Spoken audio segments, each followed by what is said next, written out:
Imagine feeling unsafe in your own home. Your sanctuary turned into a cage. That's what stalking did to me. Welcome to my journey of being a stalking victim and how living in fear turned me into a prisoner in my own life.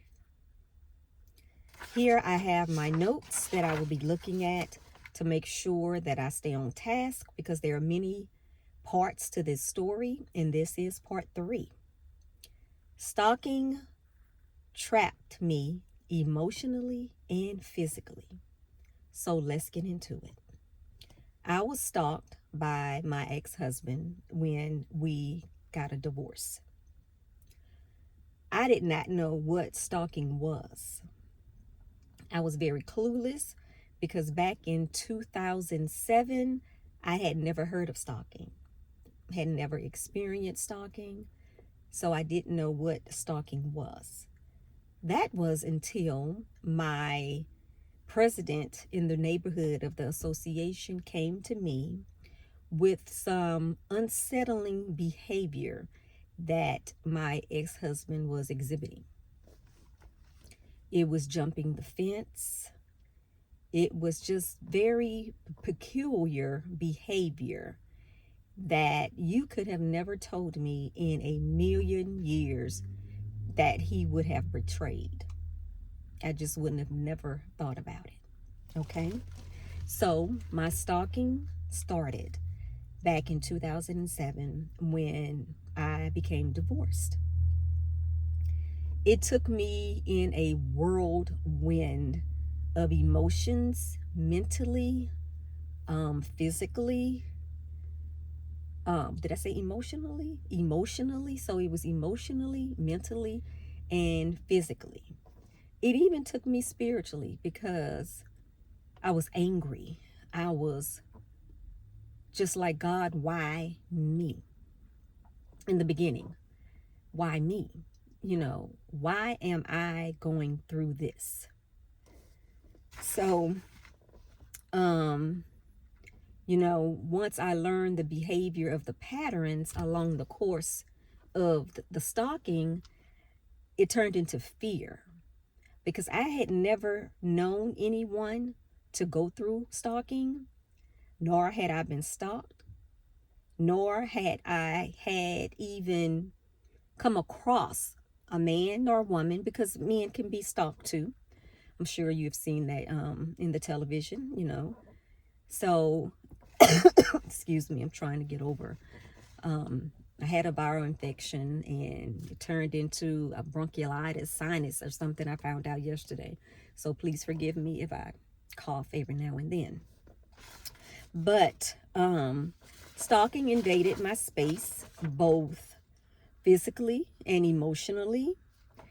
I had to avoid going places because I feared that my ex-husband would be there and would exhibit irrational behavior, in which he did.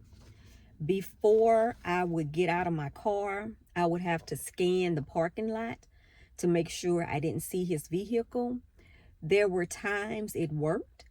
Then there were times it would not work because it turned out that he would be in other people's vehicle disguised. So it was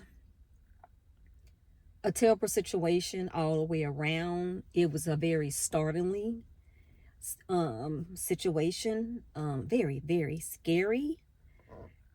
There were times that I guess even now, just looking back on it, since going through all of this, I really never sat and told these different parts. So I am reliving some of these incidents. So just please forgive me if you see sometimes I might space out because I'm like, it's still unsettling that I even went through something of this magnitude. So I had to scan the areas of wherever I went, to be honest with you. Whenever I decided to go somewhere, I had to scan the areas to make sure that he was nowhere around. These areas included going to church, going to the grocery store, the mall, and actually just being out and about. And because I had to go through so many different, because I had to experience this, it was a time that I just stopped going out altogether, because it was unsettling. It kept my anxiety going. I developed anxiety along the course of experiencing such a traumatic incident. So there was a point in time where I just stayed in the house. Outside of work, I stayed in the house. To go to the grocery store, it was so much emotional tactics that I experienced. It was the fear. It was, am I going to have to this man, or is he's gonna me? So it was always where I had to be aware of where I was, what I was doing. You always should be aware of your surroundings. So just think, on a normal occasion, you have to be aware of where you're going. So I had to heighten this like 10 times, because it was times that I would go somewhere or I would be somewhere and look like he was just pop up.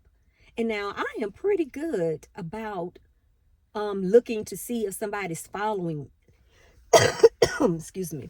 I am pretty good, so I think, about people following me. So there were times where I was like, how this man know that this is where I am?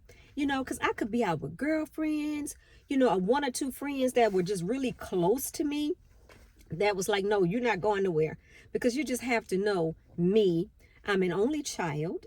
I'm a loner. I'm very outgoing. However, I like me, and I enjoy myself. So I was used to just going out. I was used to going out, and I would go out in a club, and I'd go sit at the bar, have a drink, and just mingle with people. I am very outgoing. So just think, when I was going through this stalking, all that had to be shut down because I didn't know where he would be, and the harassment of it all was so much. It was the text messages. It was ringing my phone just off the chain, back to back to back. There were threatening messages, and then it would turn around and try to be sweet messages. I would block the call. He would call through another phone, or he would disguise his number. It was it was a lot. It was enough for you to really lose your mind. And it was a point where I had to go get on medication because my anxiety of fear of not knowing, will I be here moment to moment? There were people, we would go to court, and there were people telling the judge, like, this man is going to kill this woman. Y'all need to take steps. So it was hearing this message of people witnessing this, and having to go through the chain of command in order to protect yourself. Because he would drink. Was already drinking. Was a person that indulged in drinking. So having and exhibiting this behavior, just think about heightening that drinking. So this was somebody who would show up to court just pissy drunk. It would be times where he didn't look like himself. He had lost weight, but I guess he was just so involved in this stalking, so involved with the lies that he was telling people at court. It was, he came from good money. Okay. So, well, he worked himself up. It's not like he came from money. So he had a good job, so he was able to, money talks. I'm gonna put it like that. Money talk, so he was able to hire these expensive lawyers. he was able to swindle some of these women that were in the court system. So it yeah. Excuse me. I'll reliving it. It was, excuse me. Okay, so living in fear, it was everything that you can imagine that you never thought you would go through. I wouldn't wish it on my worst enemies. So just having to rearrange your entire life if you wanted to go somewhere was a lot. So many times I would stay at home. I just wouldn't. I missed so many events that were going on in my community and in my hometown back then from fear of the unknown. I can remember this one particular time. I pulled up to work, and like I said, I would scan the area real well. And I was walking in, going back to work. It might have been from lunch, and what I would do is have the security guard come and walk me out to the car. He would just stand at the bottom of the steps until I get in my car. Well, it was one day, he scared the living crap out of me because he jumped from behind a car. And it startled me. At that time, he didn't threaten me. He was just pleading to give him another chance. But because he was exhibiting that irrational behavior of calling me, sending those text messages, some of them were love messages. Some of them were how he was going to bring me through the ringer in court. So, it was just up and down behavior, like bipolarness. One minute it was sweet, then one minute it was just irrational and crazy. But he jumped from behind that car, and it startled me. I swore, I could have had a heart attack because, I'm face to face with him with this behavior. And I'm like, the first thing was like, this man might have, what's finna happen? And, and so it was behaviors and irrational behavior like that kept me on my toes, kept me unsettled. So in order to not experience that when I did not have to go out, I chose to stay at home.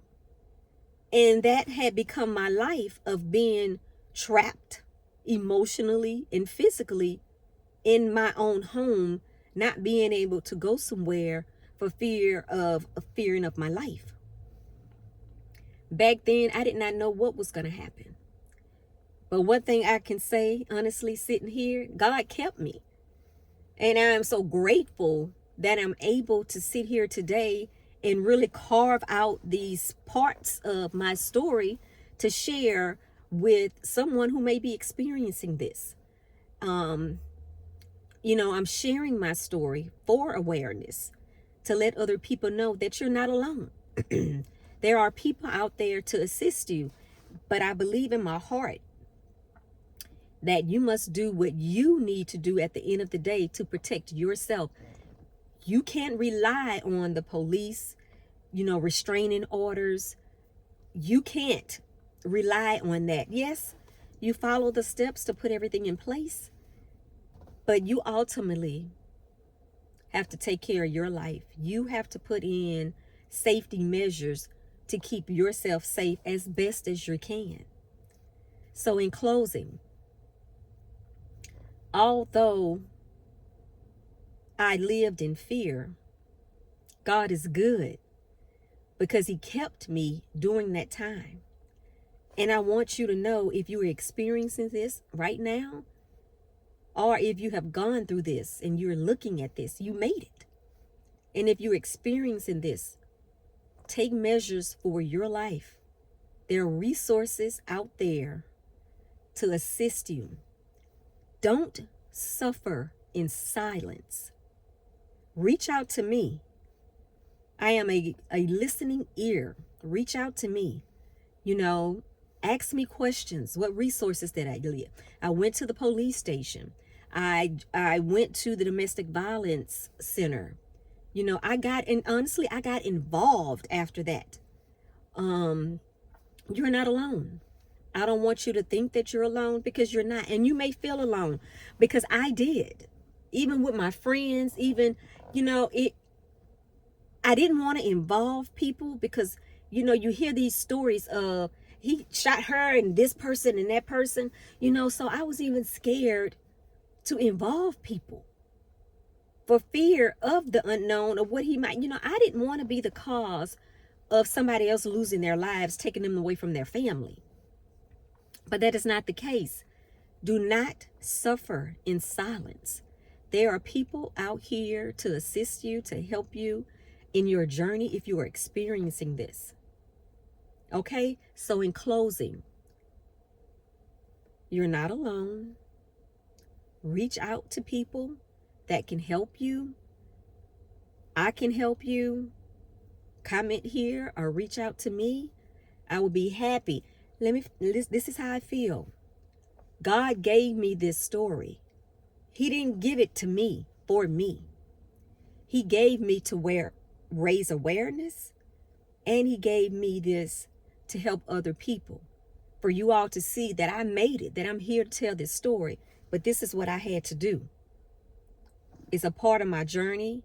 I share it so that I can help other people. So until next time, thank you for listening. Don't forget to like, comment, and subscribe to my channel so that you can hear part 4 of my stalking journey. Bye.